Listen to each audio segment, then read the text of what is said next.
What is shaking? What is doing? Oh, I'm so glad to be back with you guys. You have no idea. That was a little Ace Frehley. Ace Frehley? Is it Frehley or Freely? I think it's Frehley, right? I think Ace Frehley with the with Kiss. That was on his solo album. They all did some solo albums back in the late 80s, late 70s, early 80s, I think. I can't remember the exact dates. Maybe 79, 78, somewhere around there. Solo albums. This was New York Groove by Ace Frehley. God damn it, I think it's Frehley. But anyway, it was a great song, and I just got back from New York. We're going to talk about it.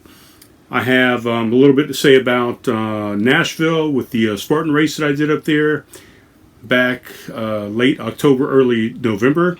And then I've also got a little bit to say about New York, and then I've got something else to say about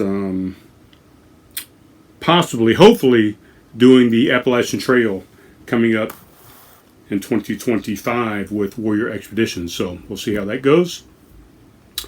I switched off of this thing. I was on the Wi-Fi here at my parents' house for a second, and then I switched off of that and went to my hotspot because I felt like the Wi-Fi was just not doing what it was supposed to do. I thought we were glitching a little bit. We were freezing. And yeah, so I switched to the hotspot. So hopefully this is going to be a little bit better. Let's dump out of this. I've got some notes up here somewhere. I've got my MacBook Pro back up and running. I'm not liking it, to be honest with you. It's doing what it's supposed to do. It's faltering quite often. Barely even opens up. And yeah, I'm just not liking it at all. So we got some notes here. We're going to go into, let's go into the Spartan race. So, you know, we had Hurricane Helene that came up through the Gulf Coast, I guess, and it came through some of the interior southern states instead of on the coastal side of it, which it normally does. And went up through and hit heavily into North Carolina and to the eastern part of Tennessee and up into Virginia a little bit as well. I had already planned on a Spartan race at the end of October, beginning of November. When the hell was that? No, that was in, fuck. I don't even remember the goddamn date. I don't even remember the date. I think it was October 5th on the Spartan race. So, yeah, I went up to Brooklyn here into New York at the beginning part of November. So, the Spartan race was at the beginning part of October. I think it was October 4th or 5th. And, yeah, I went up there, went up to Tennessee. I had to go kind of a southern route, kind of down through Georgia and then kind of back up and around to Tennessee because Hurricane Helene had knocked out quite a few of the roads there on I-40 that would normally have taken me up through the upstate of South Carolina into North Carolina through Asheville and kind of come around west to Nashville, Tennessee. Well, because of the hurricane, I had to divert and go down through Augusta and through Atlanta, Georgia, kind of circumvent, come around, like I said, into the west part of Tennessee because the eastern part of Tennessee and the western part of North Carolina were fucked up. So anyway, it was supposed to take me about 8 hours to get from Summerville, South Carolina up to Nashville, Tennessee actually Lebanon is where I was going to. That's where my hotel was. It actually took me over 12 hours to get up there through multiple construction sites, through the whole fucking passage. I mean, through Augusta, through Atlanta, through wherever I went through up in the northern part of North Carolina and through into Tennessee. But lots of construction, lots of prime time traffic, getting off of work. Going through Atlanta was a mistake on my part. I should have left about an hour earlier. So construction, rush hour traffic through Atlanta, and then just a bunch of fucked up shit on the road. There was 2 accidents that we had one lane going on for a few miles, 2 different times. So, but yeah, by the time I got to goddamn Lebanon and got into my hotel, man, it was pretty much time to go to sleep and try. I had to wake up the next morning to go to the race. Got up the next morning, was all fit, trim, ready to go. I was in shape. I had done the training. I'd been at the gym. I'd been on the trails. I'd been rucking and carrying extra weight with me, and got my cardio up and just did all the things. I mean, grip training, sandbag carrying, long time on my feet, blah, blah, blah. Got to the race, man, fantastic. The energy that you get when you get to a Spartan race is always just on point. I mean, it's one of the most electric things that I've done. I've done 9 different marathons. I've done 3 different ultra marathons. I've done a triathlon. I've done the Mississippi River from the source to sea. I've done multiple 10Ks, 5Ks. I think the Cooper River Bridge run 15 times at least by now. Half marathons, fucking 10 milers. Goddamn, what else is there? Everything. And probably, that was my 12th Spartan race that I did there in Nashville, if you want to count it. But yeah, what is going on? There's something going on outside. I'm not sure what's going on outside the trailer. But so, with all that said, man, the electricity that happens at the beginning of the Spartan race, or up until your heat at the Spartan race, from start to finish, whether you start at 7:30 in the morning or whether you start at noon in your wave time, the Spartan race is jumping. I mean, it gets you pumped up from the moment you get there to the moment you leave. Anyway, started the Spartan race. I was in my new toe shoes, my all-terrain toe shoes. I was feeling great. Had lost a bunch of weight. I was in shape. Cardio was good. The first part of the course was 1.5 miles. You had to run 1.5 miles before you even got to the first obstacle. The very first obstacle I get to is what they call the hurdles. Pretty much picture a sawhorse, right? You got two little legs that come down, and then you got a board that goes across the top. A sawhorse, where you would put 2 of them together and you put some boards up there and you fucking saw on the goddamn swords and shit, right? That's kind of where they got the name. So a sawhorse normally has a 4x4 on it. So you got a 4x4. Instead of the 4x4 being like this, where the top end is, flat on the top, they put the 4x4 angled like this. So you got the angle at the top and you got the angle at the bottom. It's not secured into the ground. It's just got 2 little posts on each side of it. So me and this other gentleman come up to the hurdles. This was the 3rd in a series of 3 that we did in the hurdle series after a 1.5 mile run into the race. We both pull on to this sawhorse. We're on either end of it. It's probably a good 6, 7, 8 feet in length. We both pull onto the sawhorse, and because both of us pulled on at the same time, the sawhorse came back a good foot. And normally what you're going to do is you're going to pull back on it, you're going to lift your foot up, put your foot on top of the board, and then you projectile yourself, vault yourself over the rest of the sawhorse, right? So the rest of the hurdle. Well, with both of us gripping on this 4x4 and both of us pulling at the same time, what happened was when I put my foot up where my foot was supposed to land, that 4x4 had come back a foot backwards, and my foot did not catch on on anything. So the first fall that I took, my foot didn't land. I came down flat, bam, right in between the legs on top of that 4x4, right up into the growing area. Nuts pushed up into the stomach. I actually rolled off of the bar because I hit it on my legs, and then I rolled off, landed on my back. I got up immediately and just tried to run it off like like nothing had happened because it was kind of embarrassing. My footing missed, bam, down, straight into the nuts. And if you've ever been kicked in the nuts before, if you're a guy, you'll know what I'm talking about. I feel like I've seen movies where girls get the same sensation when you're kicked in the crotch. So not very fun. It took me about a half a mile to kind of walk that off, if I ever walked it off, to be honest with you. Excuse me. Went about through different obstacles, did some burpees here and there, missed some obstacles, had to do a penalty for the burpees. There was 30 burpees that you had to do for a penalty each time you failed a obstacle. So we were a mile and a half in at that obstacle at the hurdles, and then probably another 3 miles. So I'm about 4.5 miles into this race.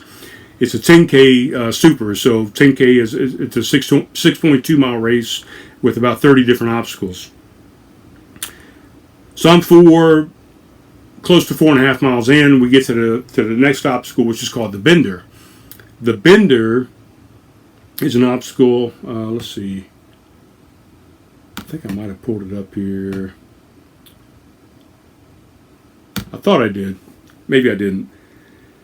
It's called the Bender. So it goes this way. It bends. So the angle is coming towards you, right? So you're running up to the Bender going this way.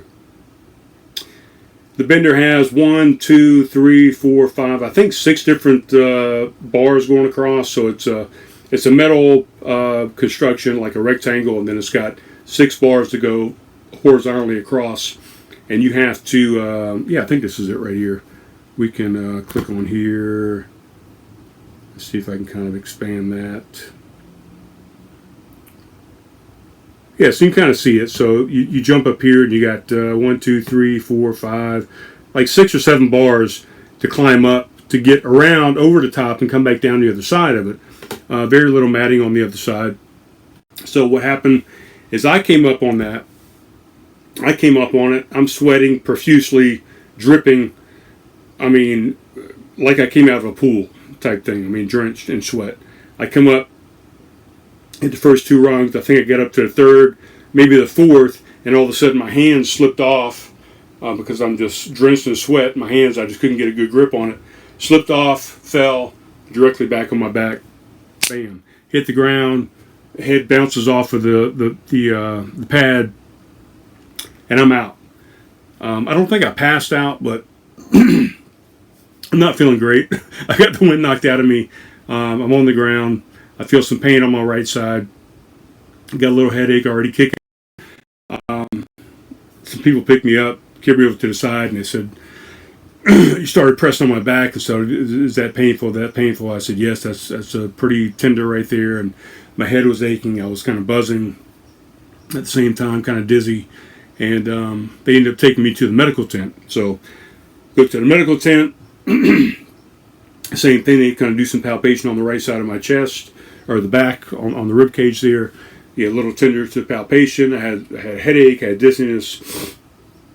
It was a little discombobulated and still out of breath, trying to catch. And they said, yeah, I think you probably should be done for the day, and really you probably need to go to the emergency room, to the ER, and get checked out. So they offered a ride to me, and I said, no, I think I've got it. I think I'll go over to my truck. I got my truck out there in the parking lot. I'll go to the truck and I'll carry myself out to. For one, I wanted to make sure I went to the right spot because I am a VA veteran, and I get my care through the VA, so I want to make sure I got to the proper place without having to incur, big costs for care. So in my truck, I called the VA services and said, hey, look, I just been in an accident. I need to go get checked out, maybe get an x-ray, get a CT scan, maybe broke a rib, maybe have a concussion or what have you.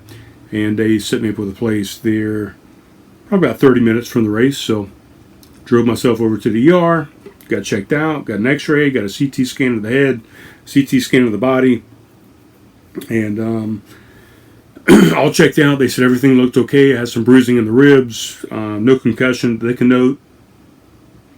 Gave me a prescription for some Flexeril and some ibuprofen, some NSAIDs basically, and sent me on my way. So there you go. I went back to the hotel. I stayed an extra night. I extended my stay an extra night to make sure I got some rest and got some recovery. I was supposed to go from there up to St. Louis to see my buddy Ryan, and then I was going to go down from St. Louis to see a good friend that I met down there in Memphis, on the west side of Memphis, actually in Arkansas. Nice young lady that I had met down there, and I wanted to go back down and spend some time with her, and did not happen. I got a little sidetracked. I figured I probably didn't need to be traveling up to St. Louis and back down to Memphis and doing all this extra traveling. It's 244 miles just to Memphis, and then from there, another couple hundred miles up to St. Louis. So you're talking another, 1,000 miles that would be added to the trip. And I figured I'm probably not in the shape to be doing that at this moment. So I packed up my stuff and went back to Somerville. Spent the rest of the month gloating and recovering there in Somerville from the race and from the humility and some disappointment.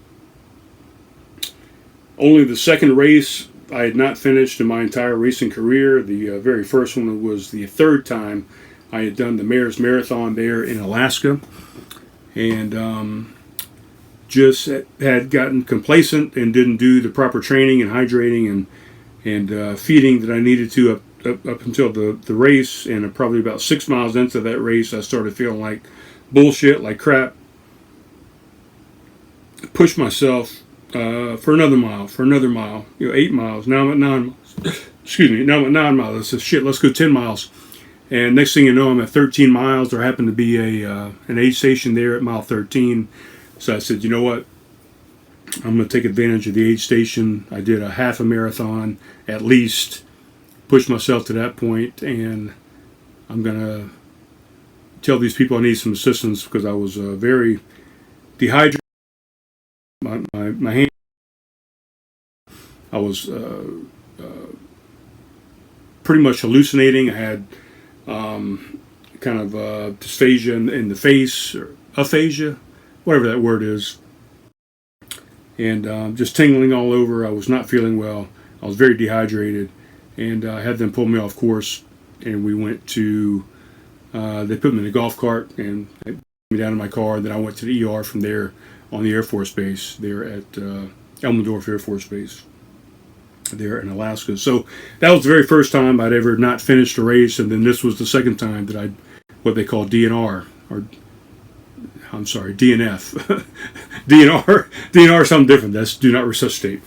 This was DNF, did not finish, so that was my second time ever only not finishing a race, so kind of disappointing. But so we were there on up to, spent the month recovering, and I had a trip planned up to the Bronx, New York, or not the Bronx, fucking Brooklyn, to see my youngest son, Alec, and I was going to get there on Halloween, October 31st, and then I was going to be there until the 5th of November. I would fly out on Election Day and kind of bear the brunt of all that. So I did that. I went on True Blue, is it True Blue? Blue True? True. I think it's True Blue, right? Is that the name of the airlines? I'm not even sure. There's Breeze, there's True Blue, I think, something else, Southwestern, Southeastern, whatever. There's a few different airlines that that offer pretty discounted airlines, just short distance type stuff. So I think this was True Blue. I took it up. It was like an hour and a half flight up to Brooklyn. Got off. I had some instructions from both of my sons on some public transportation to get myself to my son's house. I said, nope, I'm not going to do it. I ended up getting an Uber. The Uber cost me half of the price that the goddamn flight took me to get up there from Somerville to Brooklyn. So Ubering is not really the way to go, but for me, it was, I'd rather pay the price for that than the stress of trying to figure out the public transportation for the first time and never have doing any of that stuff before previously. So that's what I did. I Ubered into my son's house, and I got some notes over here somewhere. Got there, checked in with my son, kind of showed me around the apartment. He rooms with 2 other people there in Brooklyn. Got a little brownstone, little apartment type thing, 3rd floor. So we checked that out. Then we dropped in and started doing some walking, some subwaying, whatever. Ended up in Prospect Park, I think, that day. We saw the museum. We saw a couple different things over there in Prospect. We walked through the park. And, I don't know, we went, took a subway over to another part of town. I can't remember all these parts of town. I know there's Brooklyn. There's a whole bunch of different parts. Like, he lives in Crown Heights. You got Prospect Park. You got fucking this. You got that. You go up. New York is still kind of confusing to me, but ended up going over to through Prospect Park. We took a subway over to a little different district, and we went to a brewery over there, the Wild East Brewing Company. Had a couple beers, early morning beers. We did this, we did that, blah, blah, blah. It was Halloween, so my son had previously already scheduled a Halloween party that he was going to. So he said, "Pops, I'm going out to this Halloween party. You're kind of on your own. Here's the code to the front door to get into the apartment. Here's the key to the actual door on the 3rd floor at the apartment.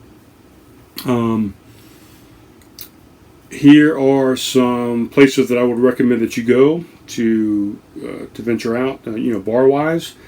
He gave me 3 different spots, and yeah, we left the apartment. We walked down. He was actually going the same way toward this one, the first bar I was going to go to, Market Bar. So he walked me down to Market Bar, and I think he was one block back from where he dropped me off, and he was going to take a left down this road and go to this party. So dropped me off there.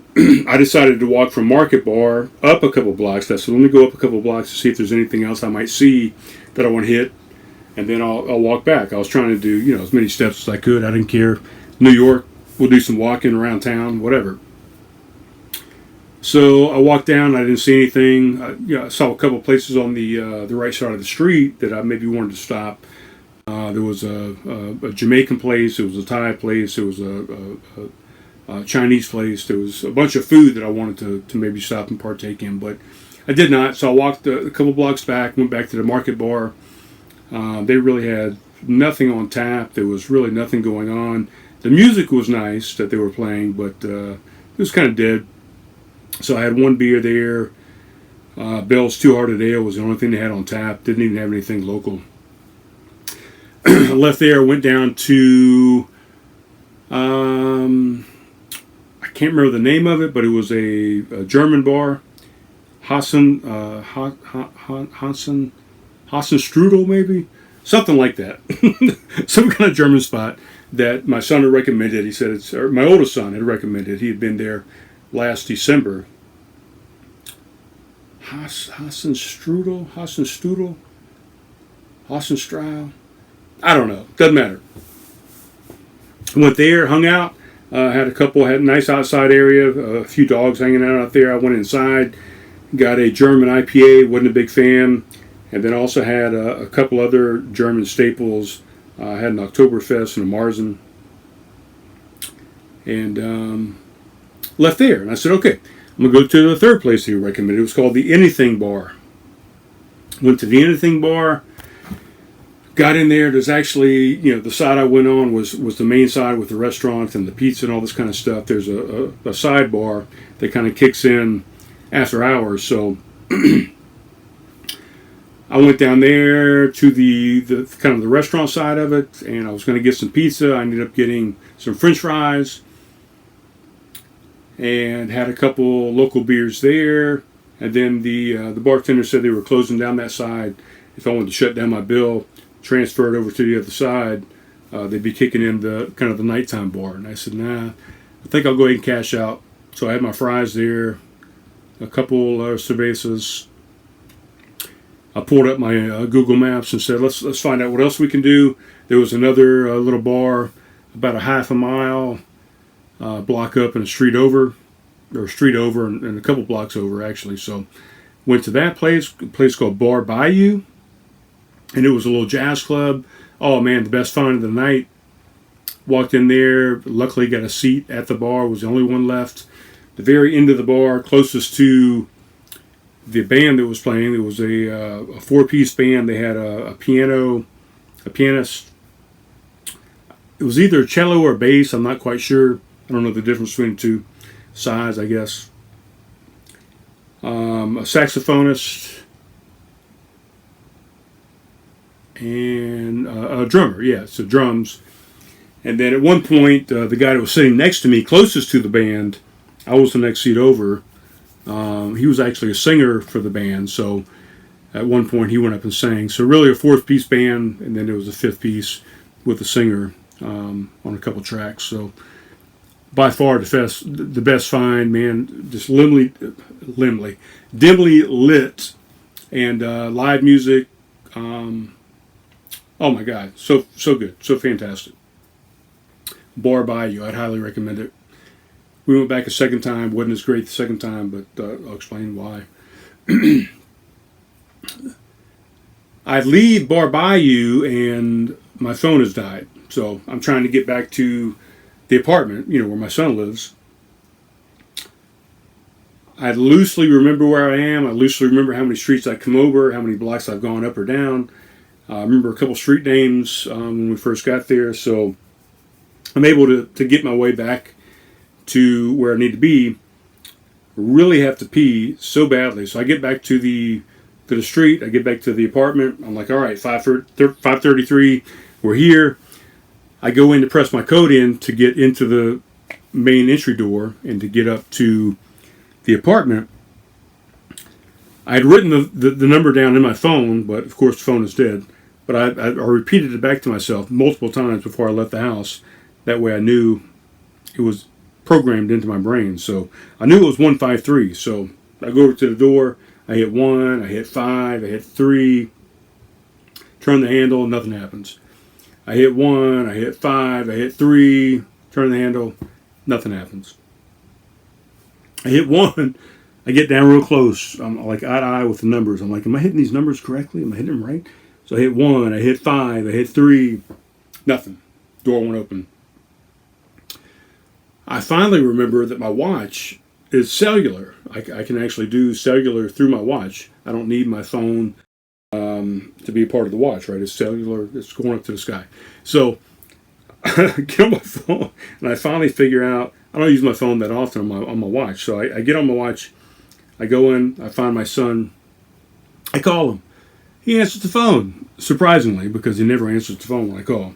It always goes to voicemail, but this is like 12:30 at night, so he answers the phone. I say, hey, man, I can't get in. I tried the code like 3 different times. He said, oh, man, don't worry about it. It happens sometimes. I can't get in sometimes as well. Let me call the roommate and see if he's up and see if he can come down and let you in. So luckily, the roommate was up. He came down, let me in. I got in. Went in, passed out. Next day, wake up. Man, we're getting, what are we at, 29 minutes right now? Trying to speed this thing up. So, excuse me, the next day is Friday. I think we went into Manhattan that day. We did a little bit of, what was that day? I can't remember, man. We're just going to mix them all up. It doesn't matter. We went to the Empire State. We went to Ground Zero, to the trade centers that are no longer there. We went to the Freedom Tower. We went to Wall Street. We went to Manhattan. We went to Chelsea. We took a ferry across to not Rock City. I can't remember. We took a ferry over to some some island. We went to a brewery called Strong Rope Brewing Company, and we were able to see the Statue of Liberty from there. So, we saw all the things. We did all the stuff.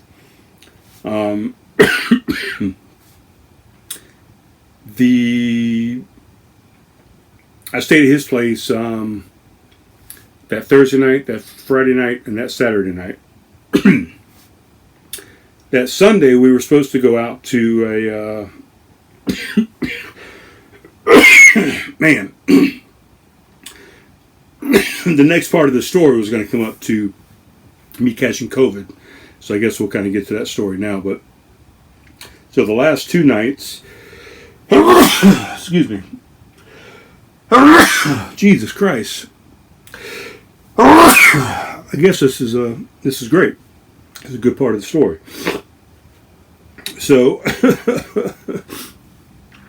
the last 2 nights, he had to go back to work on Monday. So that Sunday night, I said, well, I'm going to stay in a hotel Sunday night, and that way back to work all day on Monday, and I can just go off and do my own thing. So that's kind of what we did. I went to the Baltic Hotel, probably about 2.5 miles away from his apartment. Stayed at the hotel and did my own thing. That day I realized, we saw the marathon the day prior to that, New York Marathon. I think that's where I got sick. I woke up that morning with a little bit of a sore throat, and throughout that day I got even worse. So I thought maybe it was the weather, maybe it was cold weather, maybe it was sleeping with the windows open the night before. But I ended up the next day, that Monday, after I stayed in the hotel, I got up to do my own thing and start walking around. I was going to walk like 2.5 miles over to Chinatown, but when I woke up that morning, I felt like total dog shit. So I decided to do my own thing, kind of close to the hotel. I went out to a couple breweries, tried to muster through a little bit of beer or whatever. I didn't even feel like eating, so I didn't eat anything, and eventually ended up getting back to the hotel at about 5:30 that afternoon. I didn't even leave the hotel until noon that day, so I went out for about 5 hours. Got back to the hotel about 5:30. Told everybody I was sick. Hit the bed, and from about 8 o'clock that evening until about 3 a.m. the next morning, I had the worst fever that you could imagine. And it finally broke about 3 a.m. in the morning. Got up the next day. I wasn't supposed to leave that afternoon or that evening until 8:30 that evening. I had planned on, taking a whole another day after I checked out of the hotel. I planned on having 5-6 hours to kind of do some more exploring. Well, I decided the way I felt, I was just going to go ahead and go to the airport. I left the hotel at like 11:45. Checkout was at noon. I went down to one of the bodegas, got me some NyQuil, called me an Uber. The Uber was $10 less than my round trip flight to Brooklyn.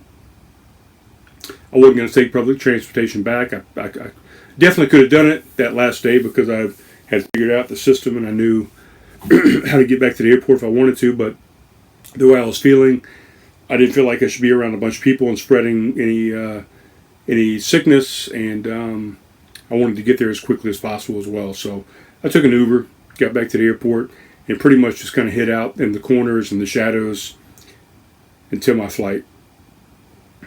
Came back, and I've been recovering ever since. Today, 2 weeks and 2 days since my initial, when I thought I was sick, with my sore throat there at the marathon, at the New York City Marathon. So yeah, I'm 2 weeks into this thing, over 2 weeks into this thing, and I'm still not quite back to where I want to be. I still got a stuffy nose. I still get, a little tickle in my throat. Definitely in the morning, I still have some phlegm and stuff in the chest as well. And yeah, it's just hanging out for a while, while I have been sitting here trying to recover from, and I did test positive for COVID, by the way. Took an at-home test. My second test has been negative. While I've been sitting here, I've been thinking about, I'm pissed off that I didn't do the Spartan the way I wanted to. I really trained for that. I wanted to finish that and do really well in that Spartan. Ended up injuring myself, not being able to finish. And I've been sitting here thinking, since that race, and definitely on the plane ride to and from Brooklyn, of what my next adventure was going to be. My oldest son had recommended and sent me a link that we do a Spartan race in Hawaii in August of 2025, and I said, okay, that might be a thing. Tried to get my youngest son into it, and he wasn't. He's not really interested in another Spartan. I think he's revamped and pumped up. He got turned down for the New York City Marathon in the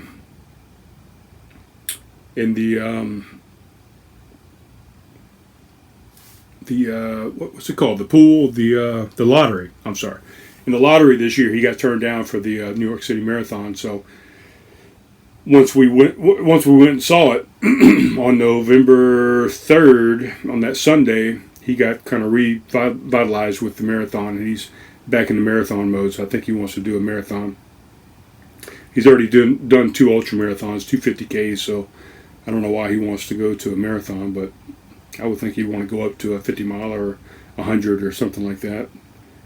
Triathlon, whatever. But anyway, what was I saying? So I got kind of revitalized, and what I've done is I went on and applied for, as you know, last year I applied for the Arizona Trail out in Arizona, 800-mile trail that goes from the border of Mexico all the way up to the border of Utah, all the way through the entire state of Arizona, 800 miles northbound. I applied to do that last year with Warrior Expeditions, and they were not doing that trail last year, so I was not able to do that. And this year I said, let me reach out to them again and see if they're doing that trail. They are not. The only things that Warrior Expedition is doing at the moment, they used to do 10 different expeditions, 8 different trails, a bike, and a paddle. But now they've consolidated all their trails into one trail, which is the Appalachian Trail here on the East Coast. They're still doing the bike from D.C. to Washington State, and they're still doing Mississippi from source to sea, from Minnesota down to the Gulf.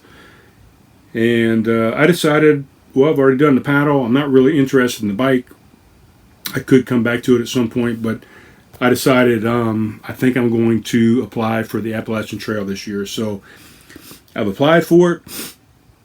I've submitted my paperwork. I've done the initial phase 1 interview, which is on paper, and I'm scheduled to do the phase 2 interview, which you've seen my initial one for the Mississippi River. You saw that interview I did online, and then you saw the one I did last year for the AZ Trail, Arizona Trail. I was going to record the interview process for this one, and I may still do it, but I was going to do it during this podcast. Actually, I was going to do all the stuff up front of the Spartan race, and then all the stuff on the on the trip to Brooklyn, and then I was going to do the interview process here again on the podcast. But I don't think I'm going to do it this episode. This is already 38 minutes in, 39. We're going to be at 40 by the time I finish it. So an intro back into that, and the next episode I will record will be the interview process for the Appalachian Trail, which would start up, if I got selected, which would be the first week of January. That would start up, in March of 2025, and probably going into August, September of 2025. So about a 6-month trek. So, all right, that's what's going on. I got my son coming here at the second week of December, my oldest son, and his wife Megan from Flagstaff. So we'll give you some updates on what's going on there. But other than that, that's it. That's all that's happening. I appreciate you guys. Every time you watch, please subscribe, like, share, have anybody that you send this video to subscribe, please. I would appreciate it. Send me a comment, question, whatever. I'll get back to you, I promise. And that's it. I thank you guys so much, and I appreciate you watching. Hope you have a grand fasted week. And yeah, we'll talk to you soon, guys. Love you.